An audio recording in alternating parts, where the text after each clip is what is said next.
Most sellers focus on those prospects who are ready to buy now. You know the ones, those red hot leads that come via your website or email. Some prospective clients will even make a phone call to your office. They tell you what they are looking for and want to know the price. However, you are not the only business they contact. These are people who are shopping around. They are well on the way to making a buying decision. Sales maven Chet Holmes reveals research in his book The Ultimate Sales Machine that these buyers fall into a tiny percentage that are ready to grasp the mantle and make that all-important decision to buy, a tiny percentage of only 3% who are actively looking to buy now. But what is even more frightening is the fact that if everyone is gunning for that top 3%, a price war is created. So now you are likely to have to cut price margins. When this is taken into consideration, it becomes instantly clear that in the vast majority of cases, businesses aren't even touching the huge opportunities out there. It's important to understand that, within the whole of your target market, prospective buyers are likely to be at a different phase as to whether they are likely to buy or not. So if 3% are actively looking, then there is huge opportunity of 97% left for you to approach. So what categories does that 97% fall into? Are they worth marketing to when taking return on investment into consideration? I think I can show that if you ignore them, you are making a disastrous mistake by failing to access nearly all of your target market.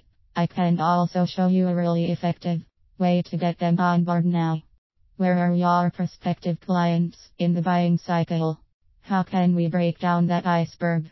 Where are our prospective buyers at? According to Chet Holmes' book, The Ultimate Sales Machine, this is the breakdown. The top 3% are in the marketplace. 7% know they have a need, but have not made it to the marketplace yet. The next 30% have a need, but are turning a blind eye. The next 30% do not realize how much they need your product. And the last 30% know all about your product and don't want it. The last one. Here sounds a bit bleak, but may well be open to further work. For example, let's say we are selling printers. 3% of your prospective clients will be actively looking. They have done some research and will be quite a way through the buying process. 7% are starting to have problems with their existing printers and know they need to replace them, but haven't got around to researching possible options. 30% are so busy with their everyday work, they haven't even thought about it. 30% think they can carry on with their clapped out inefficient printers and are unaware that there are much more advanced and efficient printers available. 30% know all about your product and it is not for them. However, I have seen this segment change their mind with good marketing.